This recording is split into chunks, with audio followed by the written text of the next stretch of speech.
మరి శివ అంటూ ఉంటే అమ్మవారిని అనుకోలేదే అని అనుకోనక్కర్లేదు. ఎందుకంటే సాంబ శంకర రూప శబ్దమా అని చివరికి అన్నాం.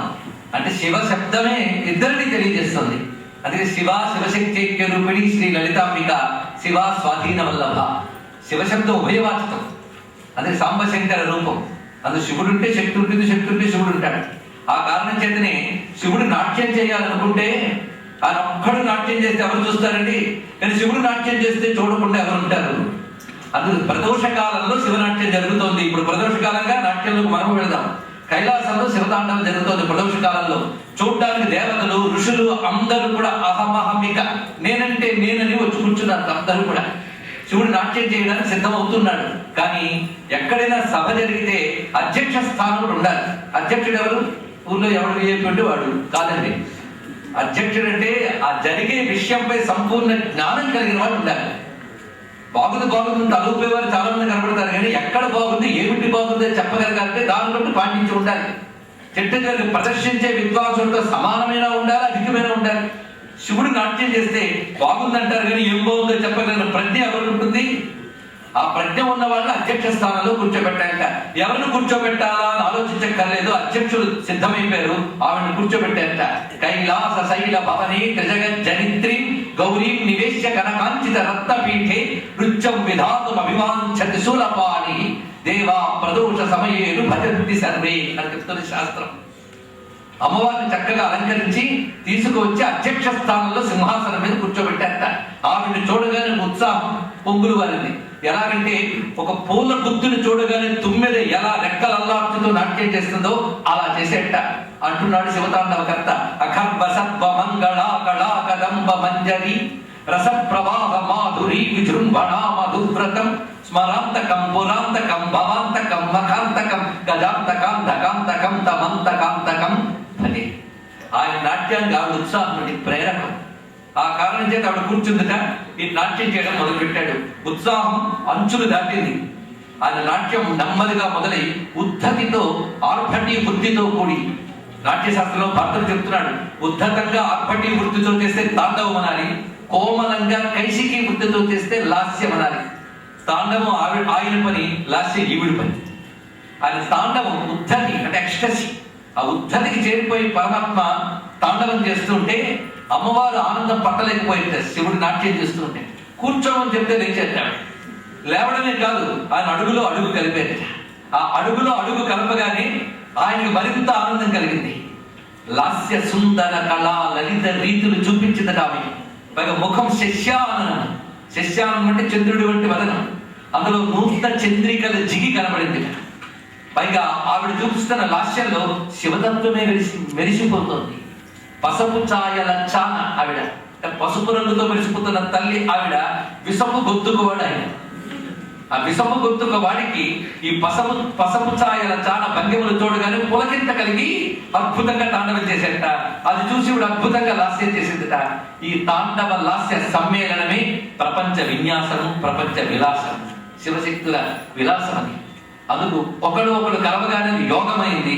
ఈ యోగము హిందీలో జోగ్ అయింది. అది జోగు రాగంగా ఇప్పుడు అడుగు కలిపెను గౌరి కరుణి అడుగులలో అని ఆ రాగంలో 7వ పేజీ మీ దగ్గర ఉన్న పుస్తకాల్లో ఇప్పుడు గానం చేయబడుతున్నారు.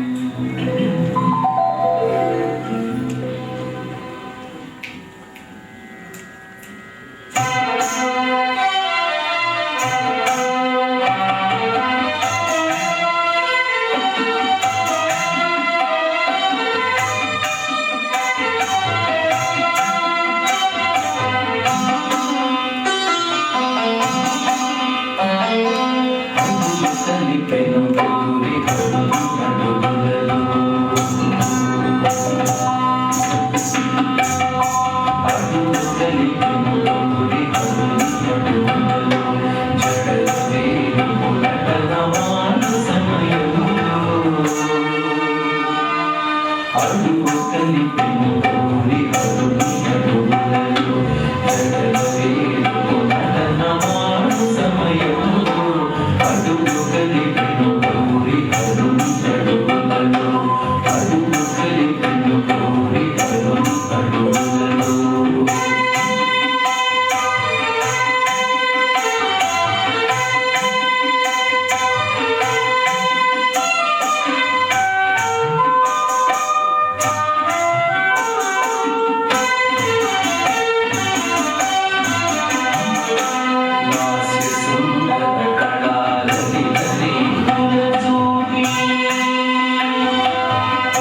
ఏకం సత్తు నుంచి ఉపనిషత్తు ఒక మాట చెప్తుంది, ఏకో రుద్ర నద్వితీయాయతస్థే, శ్వేతాశ్వత ఉపనిషత్తులోని మంత్రం.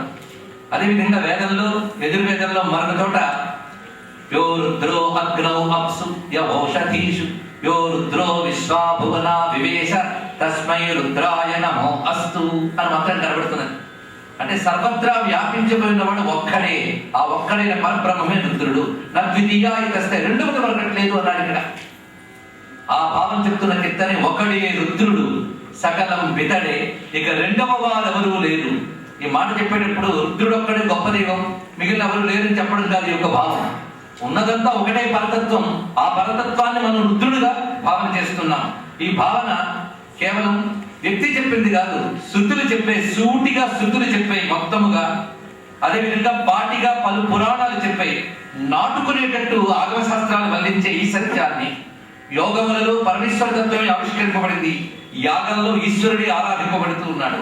అందుకే వేల్పులందరూ దిక్కని శివుని శరణి పెడుతున్నారు. అలాంటి రుద్రతత్వాన్ని ఆవిష్కరించే కీర్తన హిందోళ రాగంలో గానం చేయబడింది. ఒకడి రుద్రుడు సకలం పితడే. గానం చేయబోతున్న వారు అనిల్ కుమార్. పేజీ మీ దగ్గర ఉన్న వాటిలో 4వ పేజీ.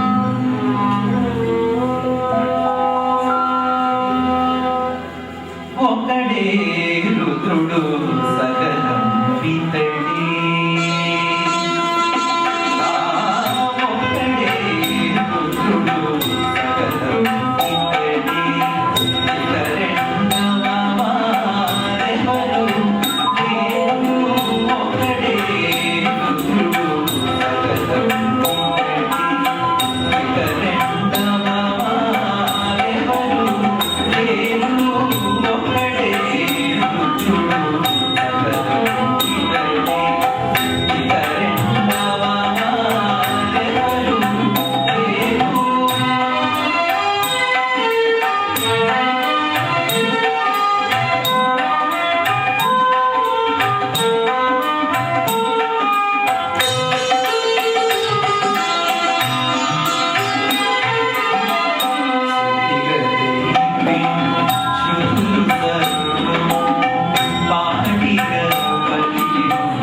ప్రత్యేకమైనటువంటి శైలిలో ఉన్నది, సంగీతపరంగా సాహిత్యపరంగా కూడా. ఇది ఒక ధ్యాన భూమికి సంబంధించినటువంటి కీర్తన. శివుని ధ్యానిద్దామని కూర్చున్నప్పుడు ఆ ధ్యానంలో కలిగిన ఒకానొక అనుభూతి కీర్తనగా చెప్పబడుతున్నది. యోగికి జరిగిన ఒక అనుభూతి అది. ఆ ధ్యాన స్థితిలో మొదటిగా పరమేశ్వరుడు ఒక జ్యోతి రూపంగా దర్శనం జరిగినట్లుగా. అది ఎలా ఉన్నదంటే ధవళంపు జ్యోతి, అంటే తెల్లని వెలుగులా కనబడుతుంది ఆ పరమాత్మ యొక్క స్వరూపం. జ్యోతిర్లింగం కదా. అది ఎలా ఉంది అంటే ఇలా ఉంది అని చెప్పలేము. అది ఒకానొక సంస్కృతంలో కాచన, కశ్చన, కంచన అనే శబ్దం వాడతారు. దానికి అచ్చమైన తెలుగు మాట ఒకానొక. ఈ ఒకానొక శబ్దం ఎక్కడ చెప్పాలంటే అనిర్వచనీయ వస్తువుని చెప్పేటప్పుడు ఈ శబ్దం పట్టాలి.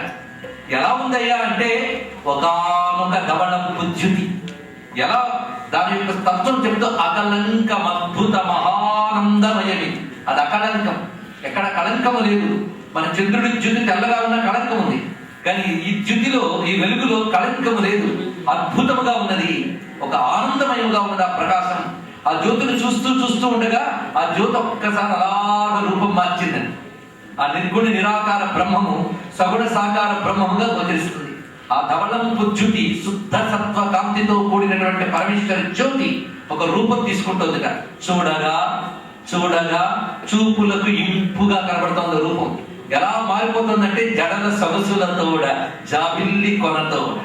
ఆ తెల్లని కాంతి క్రమంగా జడల సొగసులతో జాబిల్లి కొనతో, మూడు కన్నులతో, మురియు నగవులతో, ఆ చిరునవ్వుతో ప్రకాశిస్తూ కడు నీల గళముతో కళలు చిలుకు జ్యోతిగా మారుతోంది ఆ స్వరూపం క్రమంగా.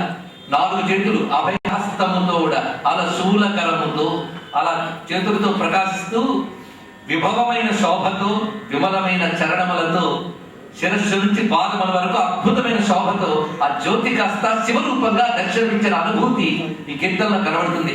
ఏ అనుభూతి పాట రాయించిందో ఆ అనుభూతిని తాను పొంది గానం చేస్తున్నట్లుగా శ్రీ గరిమళ్ళ బాలకృష్ణ ప్రసాద్ గారు దీన్ని సుమనేశ రంజని అని ఒక అపురూపమైన రాగంతో స్వరపరిచారు. అందరూ ఒక్కసారి శివ ధ్యాన భూమికలో ప్రవేశించారు.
జ్యోతి నభము భువి వెలిగించు నాదమయ కాంతి. యోగికి ధ్యానంలో గోచరించిన జ్యోతి నభము భువి అంటే ఆకాశాన్ని భూమిని మధ్యలో ఉన్న రోదశని కూడా ప్రకాశింపజేసే జ్యోతిర్లింగం. అది సత్య చిత్ ఆనందమయం, అది చిన్మయం. ఆ చిన్మయమైన జ్యోతిర్లింగాన్ని మనం ధ్యానిస్తున్నాం. ఆ జ్యోతిర్లింగమే కాశీలో విశ్వేశ్వరుడి దర్శనమిస్తున్నది. అది చిన్మయ జ్యోతిర్లింగమైనటువంటి విశ్వేశ్వర లింగాన్ని చింతయామి అని ధ్యానిస్తున్నాం. అయితే ఆ జ్యోతిని కేవలం యోగ భూమికలో దర్శించడమే కాదు, ఆ జ్యోతి పంచభూతాత్మకమైన ప్రపంచంలో వ్యాపించి ఉన్నది. మనకు పంచభూతాలు కనబడుతున్నాయి, కానీ దాన్ని నడిపే జ్యోతిని చూడాలి. ఆ జ్యోతి శివుడు. ఆకాశంలో వ్యాపించిన శివజ్యోతి ఆకాశలింగమై చిదంబరంలో దర్శనమిస్తున్నది. వాయువులో వ్యాపించిన చిన్మయ జ్యోతి వాయులింగమై కాళహస్తిలో దర్శనమిస్తున్నది. అగ్నిలో ఉన్న చిజ్యోతి అరుణాచలేశ్వరుడి దర్శనమిస్తున్నాడు. ఆ చిజ్యోతి పృథ్వీలింగముగా కాంచీపురంలో ఏకాంబరేశ్వరుడుగా మనకి అనుగ్రహాన్ని అందిస్తూ ఉన్నాడు.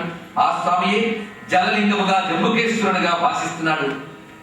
అటువంటి దివ్యమైన షణ్ముఖార్జితమైన శాంభవ లింగాన్ని ఈ కీర్తనలో తర్వాత కీర్తనలో మనం దర్శిస్తూ పంచభూత క్షేత్ర యాత్రతో పాటు కాశీ విశ్వేశ్వర యాత్రను కూడా చేస్తూ ఉన్నాం. ప్రధానమైన విశ్వేశ్వర జ్యోతిర్లింగమే పల్లవిగా ఉంటూ చరణాల్లో పంచభూత లింగాలు దర్శనమిస్తున్నాయి. కాపీరాగుల కీర్తన అందరం కలిసి పంచభూత లింగ సహిత కాశీ విశ్వనాథని సేవించుకుందాం. అనిల్ కుమార్ గారు చేస్తున్నారు.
శివపదంలో కొన్ని శివుని మహిమల్ని గుణాలని లీలల్ని కీర్తన చేస్తే కొన్ని తాత్వికమైన కొన్ని సంకేతాలని కీర్తనలో చెప్పడం జరుగుతుంది.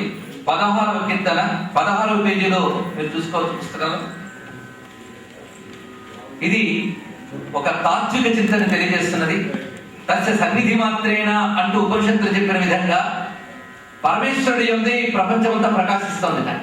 అయితే ప్రపంచ వికారాలన్నీ పరమాత్మలో ఉన్నాయా అని ప్రశ్న వేస్తానికి ఏమీ లేవు. ఇది ఎలా అంటే శుద్ధ స్ఫటిక శంకాసం త్రినేత్రం పంచవక్త్రకం అంటున్నారు. ఇక్కడ శుద్ధ స్ఫటికంలో ఉన్నాడు పరమాత్మ. ఆయన యందు ఈ ప్రపంచమంతా భాషిస్తుంది. ప్రపంచం భాషించడానికి ఆయన ఆధారం. ఆయన లేకపోతే ప్రపంచం భాష లేదు. అయితే ప్రపంచం ఆయన యందు భాషించాలి అంటే ఆయన శక్తి లేకపోతే జరగదు. అది ఆయనదైన శక్తి.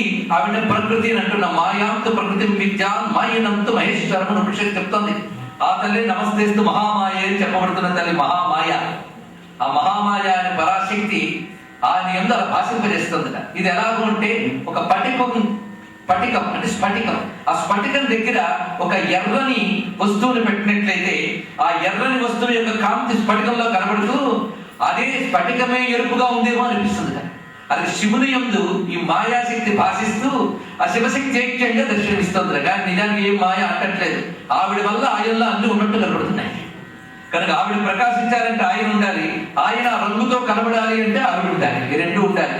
ఇదే శివశక్తుల తత్వం. ఈ శివశక్తుల తత్వాన్ని చరణాల్లో విస్తరింపజేస్తున్నారు. ఇవి అభేద తత్వం. క్రమంగా మనం తెలియగలిగితే శివునికి శక్తి వేరుగా లేదు. మనం ఇంకా ఉదాహరణ చెప్పుకున్నాం కానీ బయట ఒక వస్తువు ఉండి స్ఫటికం ఉంటే రెండు వేరుగా ఉన్నాయి. కానీ శివునికి శక్తి వేరుగా లేదు. ఆ భేద స్థితి తెలియాలి. ఇది ఎలా అంటే జ్యోతిగా శివుడు వెలుగుతూ ఉంటే కాంతిగా ఉన్న అమ్మవారు. శివుడు సూర్యుడి ప్రకాశిస్తూ ఉంటే ఆయన యొక్క దీప్తిగా ఉన్నది అమ్మవారు. అందుకే ఒకరికొకరు ఆధారం ఒకరికొకరు ఆధేయం. ఆధార ఆధేయ తత్వం అనేది శాస్త్రంలో చెప్పబడుతున్నాయి. ఒకరికొకరు ఆధారాన్ని తీసుకుని ఎవరుంటారో నాధేయం అంటారు. అది శివుడు ఆధారం అయితే అమ్మ ఆధేయం, అమ్మవారు ఆధారం అయితే శివుడు ఆధేయం. దీనికి ప్రమాణంగా మనకు రెండు చూపిస్తున్నారు. అదేమిటయ్యా అంటే కాళీ స్వరూపం. మహాకాళి శివుడి మీద పాదం పెట్టి నిలబడుతుంది. ఇదేమిటయ్యా స్త్రీలకు అంత స్వేచ్ఛ ఇచ్చారు అనుకోవడం కాదు. ఇక్కడ శివుణ్ణి ఆధారం చేసుకుని అమ్మవారు ఉన్నారు అని చెప్పడం. అలాగే లలితాదేవి కూర్చున్నప్పుడు శివపర్యంకంపై సదాశివ పర్యంకంపై కూర్చుంటుంది. శివాకారే మంచే పరమశివ పర్యంక నిలయ. ఇలా లలితాదేవి కాళీదేవి శక్తి ఉపాసన మనం చేస్తున్నప్పుడు శివుణ్ణి ఆధారం చేసుకుని శక్తి ఉన్నది అని చూస్తున్నాం. అలాగే శివలింగం ఒక్కసారి దర్శనం చేద్దాం. శివలింగం ఎలా ఉందంటే పాలవట్టం మీద లింగం ఉంటుంది. ఈ పాలవట్టం మీద లింగం చూసినప్పుడు పాలవట్టం అమ్మవారు, శివలింగం పరమేశ్వర స్వరూపం. ఇప్పుడు మనం చూస్తే శక్తిని ఆధారం చేసుకుని శివుడు కనబడుతున్నాడు. ఒక్కసారి మీరు శ్రీచక్రం గురించి ఆలోచించండి. ఇక్కడ చాలా మంది శ్రీచక్ర ఉపాసకులు కూడా ఉండి ఉంటారు. శ్రీచక్రంలో 9 ఆవరణలు ఉంటాయి. మధ్యలో బిందువు ఉంటుంది. ఇది నిజానికి ఒక లెక్కలో మొదటి ఆవరణ, ఒక లెక్కలో 9వ ఆవరణ. అదే ప్రథమం బిందువు. ఈ బిందువు వెంటనే ఒక ఆవరణ వస్తుంది. చాలా మందికి తెలిసినది త్రికోణం. ఈ రెండు తీసుకుందాం. మిగిలిన ఆవరణ గోళం అనుకోద్దు. మొదట బిందువు, తర్వాత త్రికోణం. వీటి విస్తారమే మిగిలినటువంటి 7 కోణములు కూడా.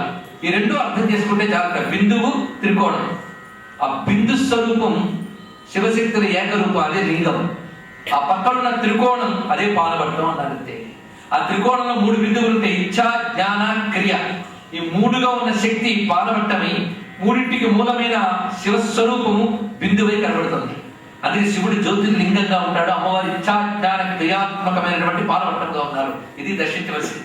అదే అమ్మవారి కాళీ అయితే అయ్యవారి శివుడు ఆధారమే కనిపిస్తాడు. అయ్యవారి శివలింగం అయితే అమ్మవారి పాలపట్టం ఆధారంగా కనబడుతున్నారు. ఈ శివశక్తుల అభేదాన్ని చెప్తున్నటువంటి కీర్తన పటికంపు ఛాయ మా స్వామి శంకరుడు వన్నె దోపగ చేయు చిన్నెమా జగదంబ. ఇది విషయం. ఇది సింధు భైరవ రాగంలో స్వరపరచబడింది. అనిల్ కుమార్ గానం చేస్తారు.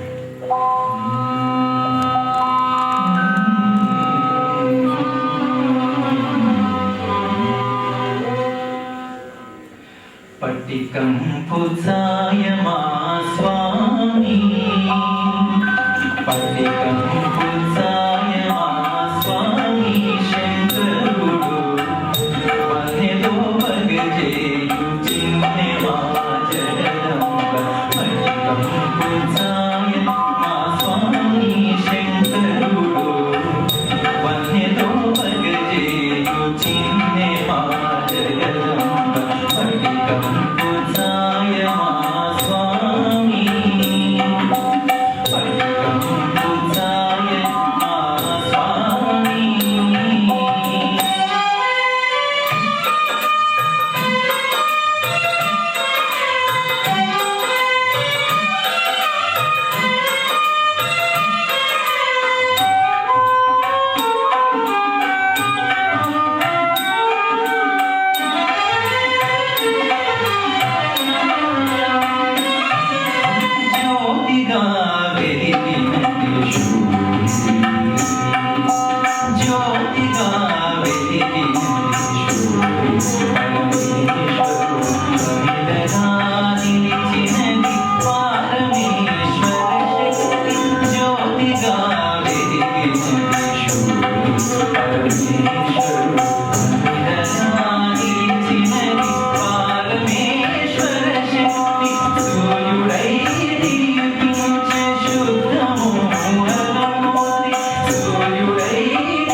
మీ చేతుల్లో ఉన్న పుస్తకాల్లో 15 పేజీ. రామకృష్ణ పరమహంసతో ఒక భక్తుడు ఒకసారి ప్రశ్నించట, భక్తి అంటే ఏమిటి అని. అద్భుతమైన నిర్వచనం చెప్పారు పరమహంస. నీ అభిష్టదేవం పేరు వినగానే నీ కళ్ళు చెమరించి ఒళ్ళు పులకించి గొంతు పొంగులు పోతే అప్పుడు నువ్వు భక్తుడివి అన్నట్టు. ఎంత అద్భుతమైన మాట.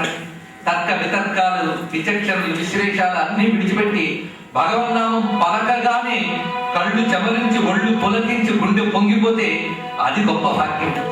అది నిజమైన భక్తుడు ఏమంటాడంటే, అలా పులకించే కళ్ళు ఒళ్ళు ఇయవయ్యా. నజనం నజనం నసుందరి కవితాంబా జగదీశ కామయ్య అంటున్నాడు చైతన్య మహాప్రభు. మరి ఏం కావాలంటే నయనం గలదశ్రుధారయ వదనం గద్గదరుద్గయాగిర పులకై నిజితం వపుక్కద తవ నవగ్రహణే భవిష్యతి. స్వామి నీ పేరు అనగానే ఒళ్ళెప్పుడు పులకిస్తుందయ్యా, కళ్ళెప్పుడు గమనిస్తాయ్యా. ఆ భాగ్యం ఒక్కటి ఇయ్యవయ్యా, ఇంకేమీ అడగను. ఐశ్వర్యాలు అక్కర్లేదు, పదవులు అక్కర్లేదు, అశాశ్వతమైనవి అక్కర్లేదు. నీ పేరు అనగానే పులకించే ఒళ్ళు కావాలి. పరవశించి గానం చేయాలి. హరహరా అనడానికి సిగ్గు బిడియం విడిచిపెట్టి ఎలుగెత్తి అనగలగాలి. అది వేదంలో చెప్పిన ఉద్గీతంతో సమానం. అది ఆ ఎలుగెత్తి అనేటప్పుడు ఒళ్ళు పులకించి ఊగిపోవాలంట. చుట్టూ ఎవరు చూస్తున్నారో ఏమనుకుంటున్నారో మొహమాటం ఉండకూడదు. ఆటమంటము విడిచి ఆర్తితో గడమెత్తి హరహర శివ శివ అని ఎరచి మైమరచి ఊగిపోవడం. ఎలా ఊగిపోవాలంటే, స్వామి నీ చేతిలో డమరకంలా ఊగిపోవాలి, నీ గాలి మువ్వలాగా చిందులు వేయాలయ్యా అన్నాడు. అలా ఊగిపోతూ చిందులు వేస్తూ గానం చేయాలి. అయితే డమరకంలా ఊగాలి, మువ్వలా ధ్వనించాలి అని చెప్పడం ఒక భావం ఉందండి. డమరకం గాని మువ్వ గాని ఆయన మోగించకపోతే, ఆయన కదిలించకపోతే కదలు. అది కూడా వచ్చినది. అది నువ్వే అటువంటి స్థితిని నాకు ఇవ్వాలి. అలాంటి భక్తి ఉంటే మనస్సు కైలాసం అవుతుంది, మన జీవితమై కైవల్యం అవుతుంది. ఆ హృదయంలో ఉన్న భావాలే ప్రమద గణాలు అవుతాయి. అణువణువున శివతాండవమే దర్శనమిస్తుంది. అందుకే ఆ భాగ్యమీయమయ్యా. ఇలా అడిగితే శివుడు రంజింపబడకుండా ఉంటాడా? అందుకే ఇది శివరంజని రాగమైంది. శివా అని నంతనే చెమరించు కనుదోయి పులకరించడి వడలు పొంగిపోయడి ఎడద చాలునయ్యా. ఇదే శాశ్వత ఐశ్వర్యం. ఇది ఒక్కటి ఇయుమా, ఇతరములు కోరరు.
తర్వాత కీర్తన శివలింగారాధన తత్వాన్ని తెలియజేస్తున్న కీర్తన 3వ పేజీలో మీరు చూసుకోవచ్చు. శివుని చెచ్చడి త్రోవ శివలింగ పూజ. శివలింగం ఆరాధన చేసేటప్పుడు మన మనస్సు ఎలా ఉండాలి అనేది కీర్తనలో తెలియబడుతూ ఉన్నది. ఏ భావంతో శివలింగ ఆరాధన చేయాలి, భావం ఎప్పుడు శాస్త్ర సమ్మతమైన భావన చేయాలి. అంతేగాని మనం తోచింది భావించి పూజించడం కాదు, శాస్త్రం చెప్పింది భావించాలి. అందుకు శివలింగ ఆరాధనకి శాస్త్రము చాలా విశేషాలు తెలియజేస్తుంది. లింగ శబ్దానికి ఒక అర్థం ముందు డిక్షనరీ మీనింగ్ ఏంటంటే గుర్తు అని అర్థం. పరమాత్మను మనం చూడలేము, అందుకు పరమాత్మకు గుర్తుగా మనం దేన్ని ఆరాధిస్తున్నామో దాన్ని లింగము అని అంటారు. విగ్రహం కావచ్చు, మనం అనుకుంటున్న లింగాకృతి కావచ్చు, ఏదైనా పరమాత్మ గుర్తు. ఇది ఒక అర్థం. రెండవ అర్థం లింగం అంటే లీయమానమిదం సర్వం బ్రహ్మణ్యేవ లీయతే అన్నట్లుగా సర్వ జగత్తులో ఏ చైతన్యం లీనమై ఉందో ఆ చైతన్యమే లింగం. అలాంటప్పుడు మనం భావన చేస్తే విశ్వమంతా వ్యాపించినటువంటి చైతన్య స్వరూపాన్ని లింగంగా ఆరాధిస్తున్నాం. అది లింగం అంటే లీనమై ఉన్నది లింగం. ఇది రెండవ అర్థం. మూడవ అర్థం ఆగమం మరొక అర్థం చెప్తోంది. లింగార్థం గమకం చిహ్నం శివం గమయతి ఇత్యతః అని అర్థం. అంటే ఈ లింగము మనల్ని శివుని చేర్చుతున్నది అని అర్థం. లింగం ఆధారంగా మనం శివతత్వాన్ని పొందుతున్నాం, శివుని పొందుతున్నాం. అది శివునికి ప్రతీక, శివ స్వరూపము అయినటువంటి లింగము ద్వారా సిద్ధిని పొందుతున్నాడు జీవుడు. ఆ ఆరాధన చేసినప్పుడు ఎలా చూడాలంటే లింగ వేదియ తల్లి లింగమే తండ్రి, అది తెలుసుకోవాల్సింది. అంటే హరిహర బ్రహ్మాత్మకమైన జ్యోతి, ఆ త్రిమూర్త్యాత్మకమైన శివజ్యోతి 3 శక్తులతో ప్రపంచమంతా వ్యాపించిందిట. ఆ 3 శక్తులే ఇచ్ఛా, జ్ఞాన, క్రియ. ఈ 3 శక్తులు 3 బిందువుగా ఏర్పడిన త్రికోణమే పాలవట్టము. అదే త్రిశక్తులే పీఠముగా. పైగా ఆ శంభు దీపాంకురం, దీపం అన్ని వైపులో చూస్తున్నట్టు ఆ జ్యోతి ప్రపంచాలు అన్నింటినీ గమనిస్తుందట. అన్నింటినీ గమనించడానికి 5 ముఖాలు ఉన్నాయి జ్యోతిలోనే. తూర్పు, పశ్చిమము, ఉత్తరము, దక్షిణము, ఊర్ధ్వము 5 ముఖాలు. సత్యోజాత, వామదేవ, అఘోర, తత్పురుష, ఈశాన అనే పంచముఖంలో ఆ శివలింగంలో దర్శనం చేస్తున్నాం. అయితే మనం ఎదురుగా ఒక రాతినో, ఒక స్ఫటికలింగాన్నో, బాణలింగాన్నో, పార్థివలింగాన్నో పెట్టుకుంటాం. అదే శివుడు అవుతాడా?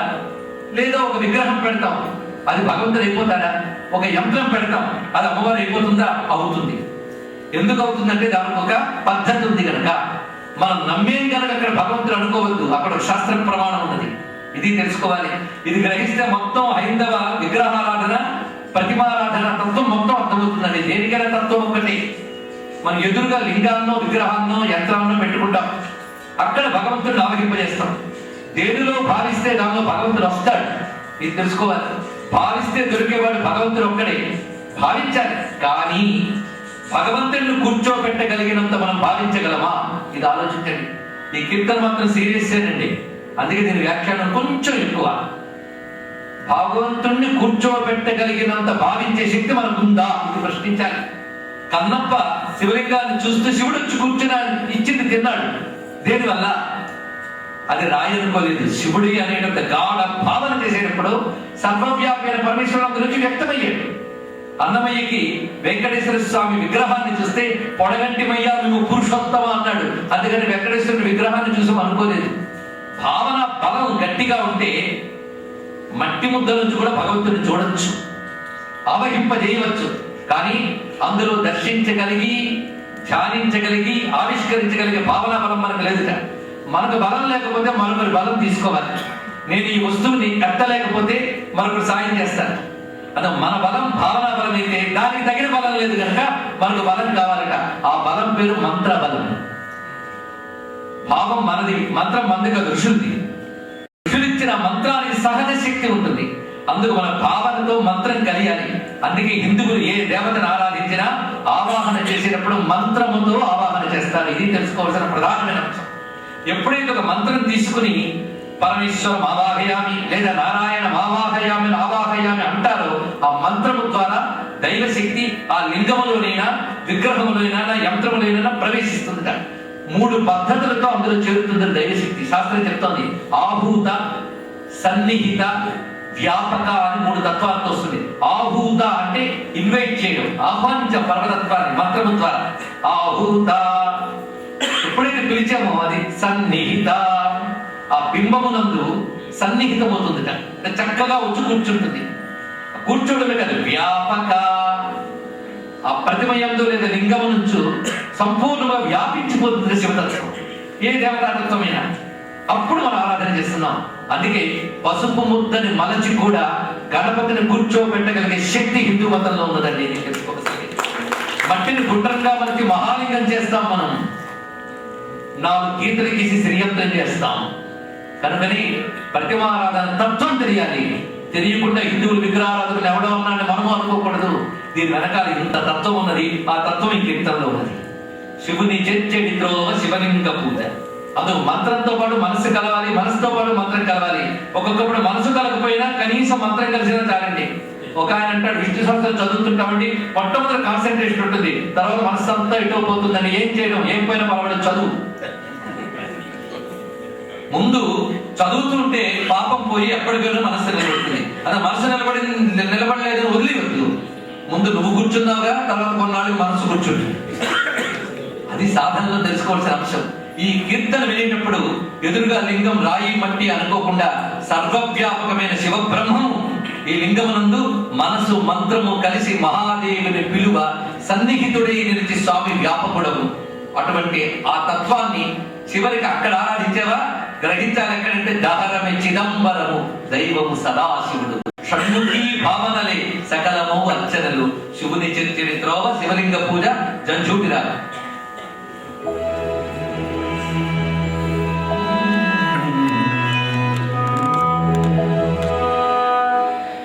శివుని చేర్చడి త్రోవ శివలింగ పూజ.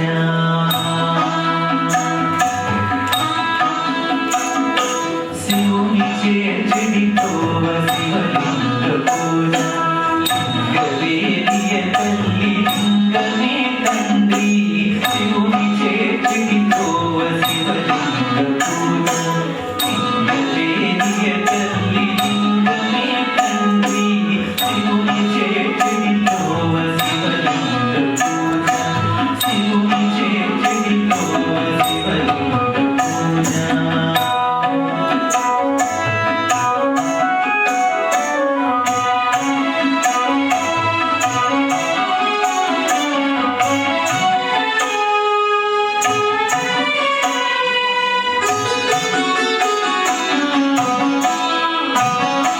హరిహర బ్రహ్మాత్మకమైన జ్యోతి. హరిహర బ్రహ్మాత్మకమైన జ్యోతి. త్రిశక్తులే పీఠంగ దివ్యమో కాంతి. హరిహర బ్రహ్మాత్మకమైన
పూజ.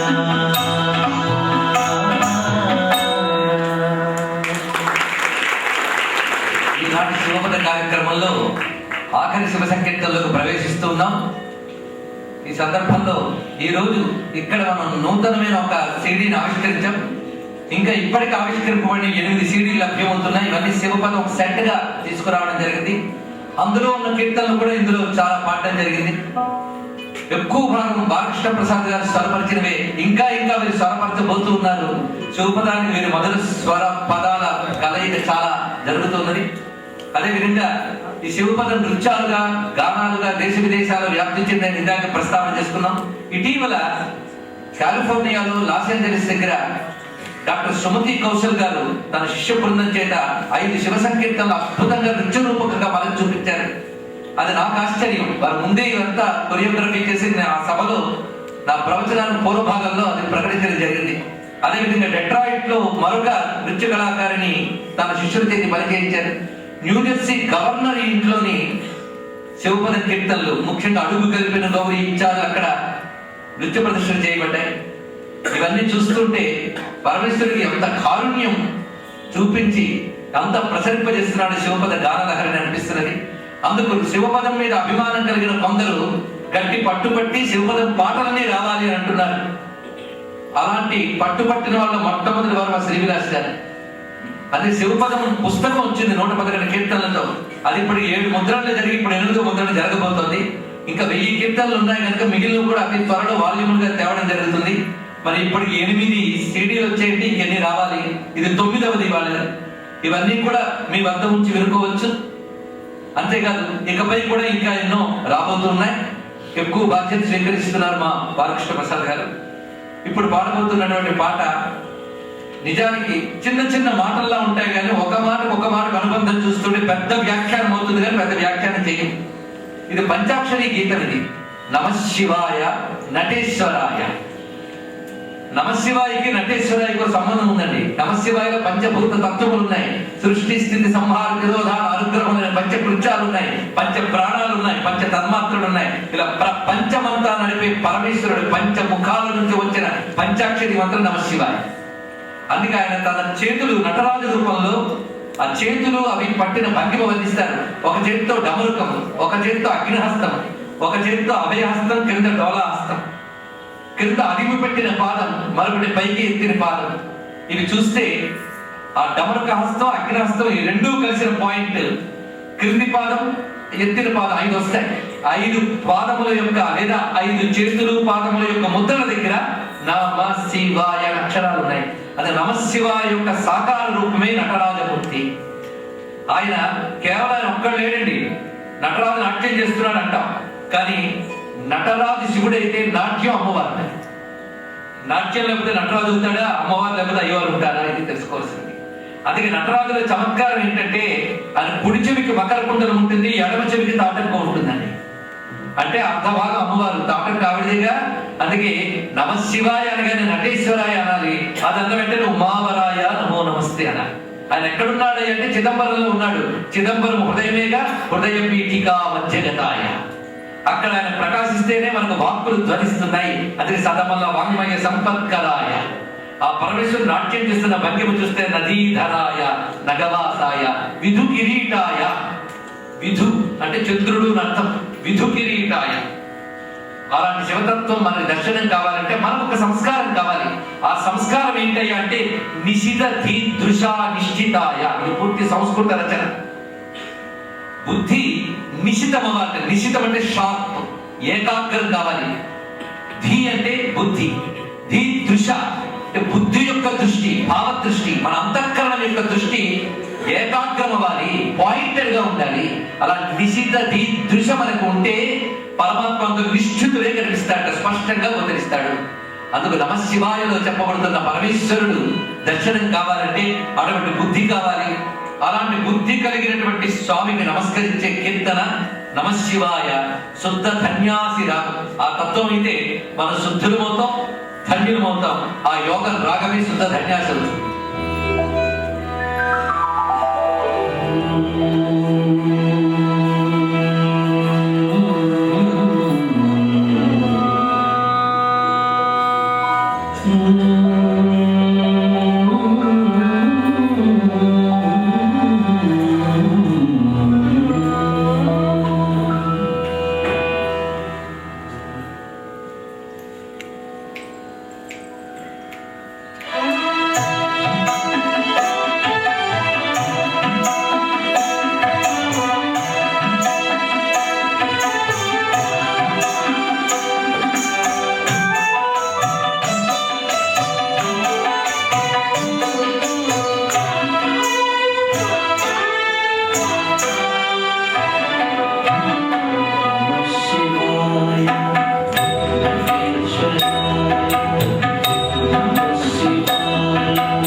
ఈ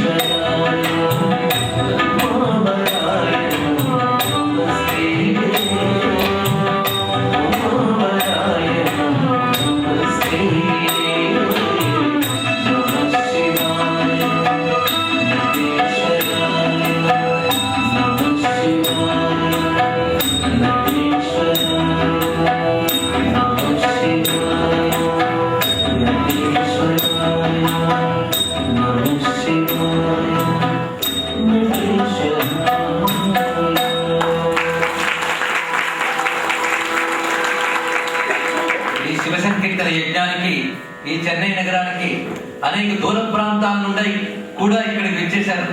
ముఖ్యంగా బెంగుళూరు ఋషిపీఠం శాఖకు చెందినటువంటి వారు అనేక కార్యక్రమాలు అక్కడ ఏర్పాటు చేస్తూ ప్రత్యేకంగా గరిమళ్ళ బాలకృష్ణ ప్రసాద్ గారి యొక్క శివపదం కచేరీ కూడా ఇక్కడ ఏర్పాటు చేసిన ఋషిపీఠం ప్రధాన నిర్వాహకులు బెంగుళూరు శాఖ వారు ఇక్కడికి విచ్చేశారు.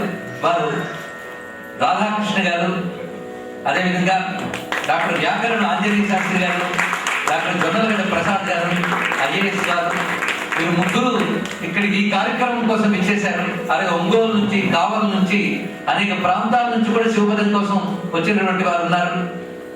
ఇలా ఒక ఉత్సవంలాగా ఒక ఉత్సాహంగా జరుపుకున్నటువంటి శివపద కార్యక్రమం అంతా శివ పదార్పణ మనం చేసుకుంటూ దీన్ని ఈ ఏడాది కూడా నిర్విఘ్నంగా నిర్వహించిన సర్వాణి సంగీత సభ వారికి, ప్రత్యేకంగా శ్రీమతి వసంత గారికి, అటుపై శ్రీవిలాస్ గారికి కూడా కృతజ్ఞతలు చెప్పుకుంటూ శివపదం బృందంలో కలిసిపోతూ ఒక తన్మయంగా వాద్య సహకారం అందించినటువంటి మా మిత్ర బృందానికి కూడా ప్రత్యేక కృతజ్ఞతలు చెప్పుకుంటూ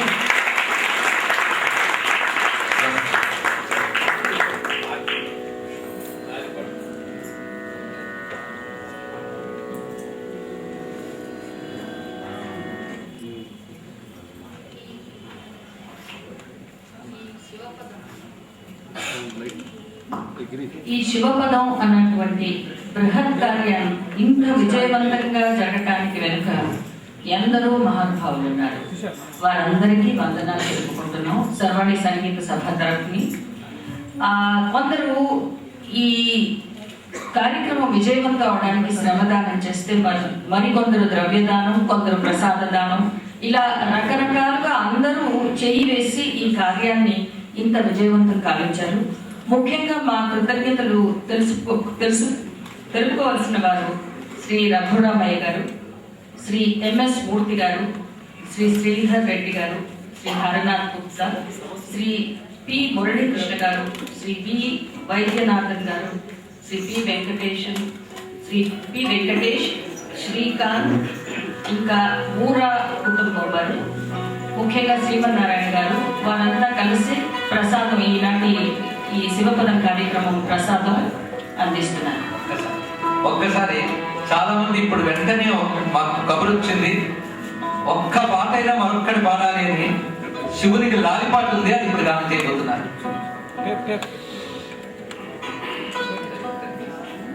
లాలిపాట ఇది బాలశివునికి లాలిపాట. శివుడు బాల రూపం కూడా మన శాస్త్రంలో చెప్పబడింది. పెంచమహాదేవి శివుడిని బాల రూపంతో పూజించిందని శివభక్తి విజయంలో మనకు కనిపిస్తున్నది. అయితే శివుడు పసిపిల్లాడిగా మారవచ్చు. భగవంతుడు మన ప్రేమ చూపిస్తే పసివాడు అయిపోతాడండి. పరమాత్మను పసివాడిగా చేసుకుని లాలించగలిగే శక్తి హైందవ ధర్మంలో మనకు కనబడుతున్నది. అలాగే బాలశివునికి లాలిపాట. అయితే శివుడికి లాలిపాట పాడటం అంత సులభమా? ఆ నిద్రపుచ్చడం మహా కష్టం. ఎందుకంటే వ్రతమే జాగరణ వ్రతం. ఆ నిద్రపోవడం ఆ నిద్రపోవడం. ప్రళయకాలంలో కూడా జాగరూకుడు కూర్చుంటాడు మహానుభావుడు. అలాంటి స్వామి నిద్రపుచ్చాలి అంటే మహా కష్టం. సరే, మన కోసం లీలగా జాలిపడి జోలపాటు పాడించుకుంటే ఆ నిద్రపుచ్చడానికి ముందు ఎన్ని నిద్రపుచ్చాలో చూడండి. ముందుగా పాముల్ని బతిమలాడాలి. బుసలు మాని కదలికలు మాని బో చిలువలా మచ్చికను వదగలి, వాటిని బ్రతిమలాడాలి. పైగా తల మీద నిరంతరం తిరుగుతున్న గంగమ్మని బ్రతిమలాడాలి. కాసేపు శబ్దం ఆపి కూర్చోవాలి. పైగా సాధారణంగా మనం రాత్రి బెడ్ లైట్ వేసి పడుకుంటాం. అలాగే పరమేశ్వరుడు కూడా అన్ని లైట్లు ఆపివేసి నిద్రపుచ్చాలి కదా. లైట్లు ఆపక్కర్లే, కళ్ళు మూసుకుంటే చాలుట. చెలుపప్పు నుదుటను శకకన్ను మూసాడు, నిప్పుకన్ను మూసుకున్నాడు. ఎన్నశశి నయనము నివియు మూసుకొని, చంద్ర సూర్య నేత్రాలు కూడా మూసుకున్నట్ట. ఆయన బెడ్ లైట్ ఒకటి ఉండాలి కదండి. అందుకు సిగపై వెలుగును చిరుత వెన్నెలలు, ఆ చంద్రలేఖ చిన్న కాంతినిస్తుందట. చిన్న నవ్వు నవ్వుతూ పడుకుంటు నిద్రపోతున్నట్ట. ఎవరైనా నిద్రపోతున్న నవ్వగలరా అంటే అసలు నిద్ర కాదని అర్థం అన్నమాట. అసలు ఈ మాత్రమేనా? ఎందుకయ్యా అంటే 5 కృత్యముల ఆటలలో పడి అలసిన మా త్వర. ఆయన కృత్యములు 5 సృష్టి స్థితి సంహారకులు అనుగ్రహాలు అవన్నీ ఆపి కాసేపు నిద్రపోతున్నట్ట. అలా లాలి పాడుతున్న పాట లాలి లాలి మా బాలశివునకు. మళ్ళీ ఎస్విబిసి వారు కూడా సవరించుకోండి.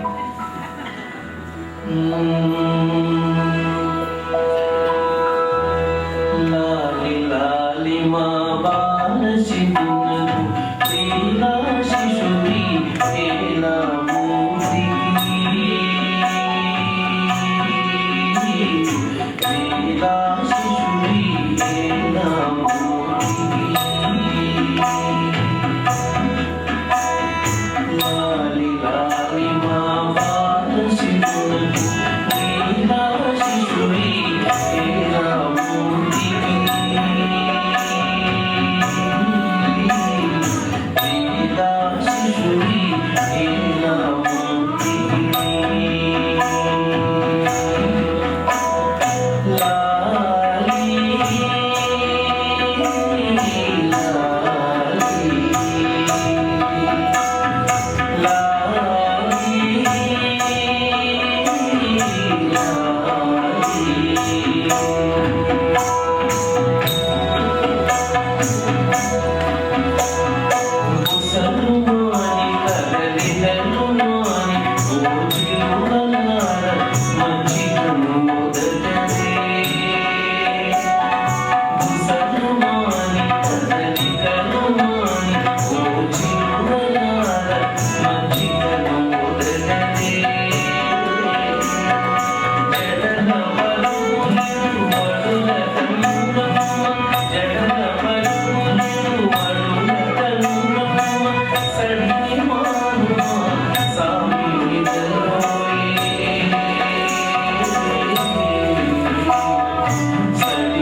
లాలి లాలి మా మానసి లీలా శిశుడి లీలా మూర్తివి లీలా శిశుడి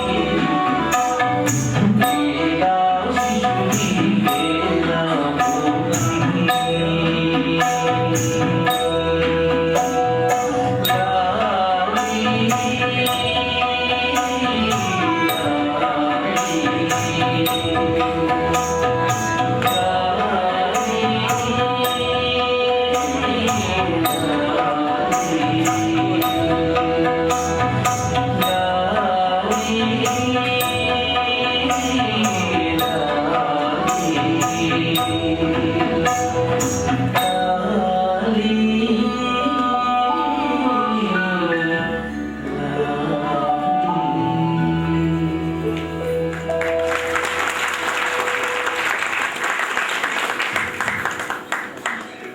ఈ శివపద గణము ఇదే విధంగా అనర్గళంగా దేశ విదేశాల్లో మారుమోగిపోతూ ఉండాలని శివపద యుగళాన్ని ప్రార్థించుకుంటూ ఈ కార్యక్రమం ముగిస్తున్నాం. నమస్తే.